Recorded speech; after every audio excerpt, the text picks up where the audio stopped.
پرویز فلاحی پور، رامین ناصر نصیر، اسماعیل سلطانیان، سرگرداں روح۔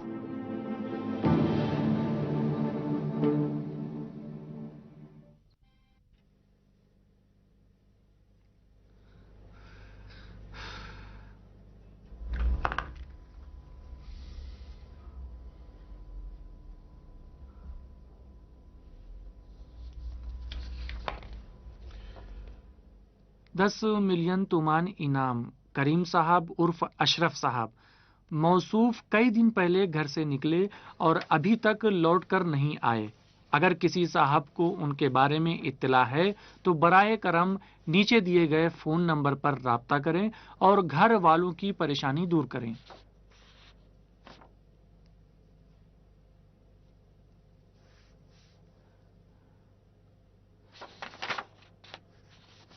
بیس ملین تومان۔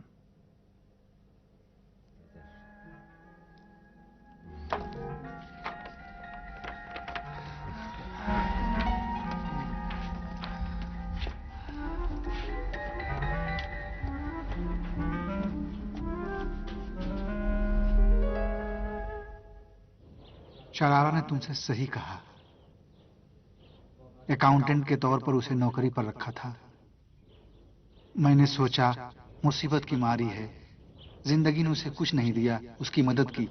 اس کے بعد نامیرا ہونے کو بہانہ بنا کر اس سے نکاح کر لیا۔ بغیر نکاح کی اس کی کوئی مدد نہیں کر سکتے تھے تمہیں اپنی لڑکی کی طرح؟ استغفر اللہ۔ اب میں تمہیں کیا کہوں مردے؟ اس سے نکاح کیا، چلو ٹھیک ہے، لیکن حضور علی تم نے اسے اپنے برابر لانے کے لیے سب سے آسان راستہ اختیار کیا۔ اشرف صاحب بس کرو جلال۔ شرارہ کی نیت بھی صاف نہیں تھی۔ تم سے خود ہی بتایا ہے نا کہ اس کی نظر میری دولت پر تھی۔ ہاں، لیکن اس کی برائی کا اچھائی سے جواب دے سکتے تھے، لیکن تم نے ایک جعلی مختار نامے کی وجہ سے جو اس نے بنایا تھا اسے طلاق دے دیا۔ مہر بھی ادا کر دیا ہوگا۔ خود اس نے کہا تھا سونے کے 14 سکے مہر ہوں۔ دیکھو میرا دماغ خراب ہو رہا ہے۔ تم تو پیسے والے تھے، اگر تھوڑا زیادہ دے تو غریب ہو جاتے کیا؟ بے انصاف آدمی، وہ لڑکی تھی، اس نے تم پر اعتماد کیا تھا، تمہاری بیوی بنی تھی، اس کے ساتھ اچھائی کر کے اسے شرمندہ کر دیتے، اس پر احسان کر سکتے تھے تم۔ اس صورت میں وہ کبھی بھی تمہارے ساتھ اس طرح کی حرکت نہیں کرتی۔ اشرف صاحب دیکھو آپس کی بات ہے، تمہاری بھی غلطی تھی، اگر وہ لالچ میں پڑی تو اس کی وجہ تم خود ہی تھے۔ جانتا ہوں۔ جب میں زندہ تھا سوچتا تھا کہ میرے کاغذات عدالت میں قابل قبول ہیں، یہی کافی ہے۔ ہاں، بظاہر تو میں نے اس کا حق بھی اسے دے دیا تھا، لیکن اس کے بارے میں انصاف کا خیال نہیں رکھا۔ کیا کہوں؟ میں سوچتا تھا کہ اس پر احسان کیا ہے۔ طلاق کے بعد جب مجھے لگا کہ اس کے پاس رہنے کے لیے کوئی جگہ نہیں ہے تو کہا کہ جاؤ اس بنگلے میں رہو، لیکن اس کی لالچ کی بنا پر اسے نہیں بتایا کہ بنگلہ میرا ہے۔ کتنی بری دنیا ہے، سب لوگ پیسے کے چکر میں، سب لوگ۔ نہیں، دنیا بری نہیں ہے، پیسہ بھی برا نہیں ہے، اہم یہ ہے کہ کمایا کیسے جائے اور کس طرح خرچ کیا جائے۔ اور تمہاری دوسری بیوی، سنا اشرف صاحب کے بعد تمہاری کوئی دوسری بیوی تھی؟ ہاں، اشرف کے مرنے کے بعد میں نے زینت کے ساتھ شادی کر لی۔ شروع میں تو ٹھیک تھی، لیکن بعد میں پوری طرح شیطان کی شاگرد بن گئی۔ بے انتہا دولت نے، وہ بھی یتیم کی ہڑپی ہوئی دولت نے، زینت کو شیطان بنا دیا، اور کامران بھی ایسا ہو گیا۔ حرام کمائی کا نتیجہ اس سے بہتر ہو ہی کیا سکتا ہے۔ وہ جو کاظم ان پڑھ تھا، ایک ہی رات میں حافظ قرآن ہو گیا۔ وہ اس کی صرف ایک ہی وجہ تھی، اس کی کمائی حلال تھی اور بس۔ تو اس کا مطلب اتنے سارے لوگ یعنی نہیں، نہ کہو، کچھ نہ کہو، بس حلال روزی کمانے کی کوشش کرتے رہو۔ ٹھیک ہے۔ زینت کا کیا ہوا؟ ہاں، زندہ ہے؟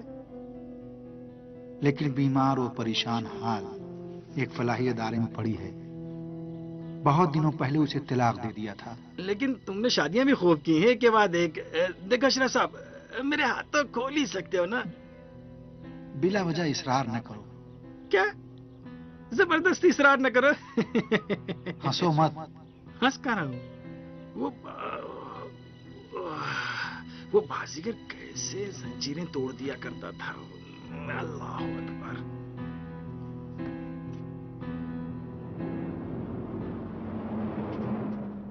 میں نے جو کچھ بتایا جناب وہ بالکل سچ ہے. آپ کو ایسی پراپرٹی ملے گی نہیں. بہت ہی زبردست ہے. اتنا اچھا گھر ہے کہ بس آپ دیکھیں گے تو خریدے بغیر نہیں رہ سکتے. آپ ان سے پوچھ لیں, یہ مجھے جانتے ہیں. آپ یقین کریں جناب, بڑی زبردست چیز ہے. زبردست بالکل. دیکھو ہمیں لگتا ہے کہ اس گھر میں کوئی مشکل ہے. اس کا بیٹا کہہ رہا تھا کہ وہ نہیں بیچے گا. اس کا بیٹا, اس کی اتنی ہمت. یہ دیکھیں مختار نامہ, یہ دیکھیں, اور یہ ہے رجسٹریشن. دیکھیں نا. یہ جناب خود کہاں ہے؟ یقیناً ایسی جگہ ہوں گے جہاں انہیں دیکھنا ممکن نہیں ہوگا. میں تو ان کا وکیل ہوں. اگر پریشانیوں میں مجھے نہیں یاد کریں گے تو کیا کریں گے؟ تو قیمت تو کم کرنی ہوگی. Metre square 300.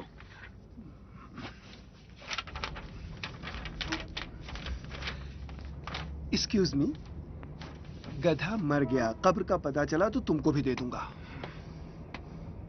ارے بھائی اسے جانے مت دو, میں کچھ کروں. ابھی ٹھیک کر دو, ابھی ٹھیک کر دو.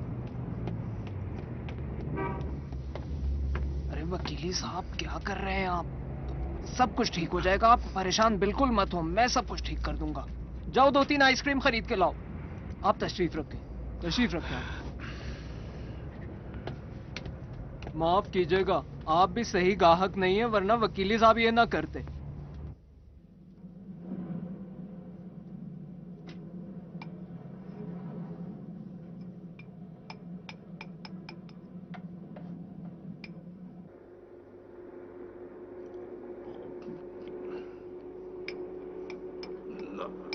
بس کرو. اور نہیں کھائیں گے؟ نہیں, پیٹ بھر گیا. ٹھیک ہے.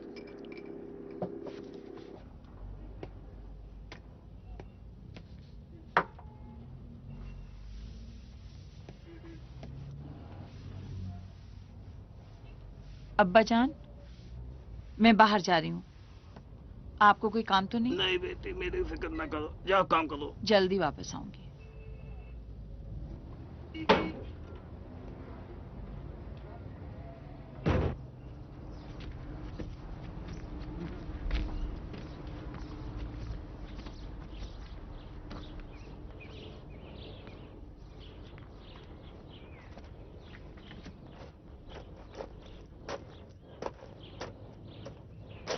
السلام علیکم.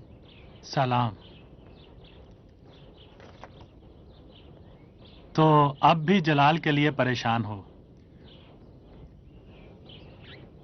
ہاتھ پر ہاتھ دھرے بیٹھے تو نہیں رہا جا سکتا. میرے خیال میں ہمیں کچھ کرنا چاہیے.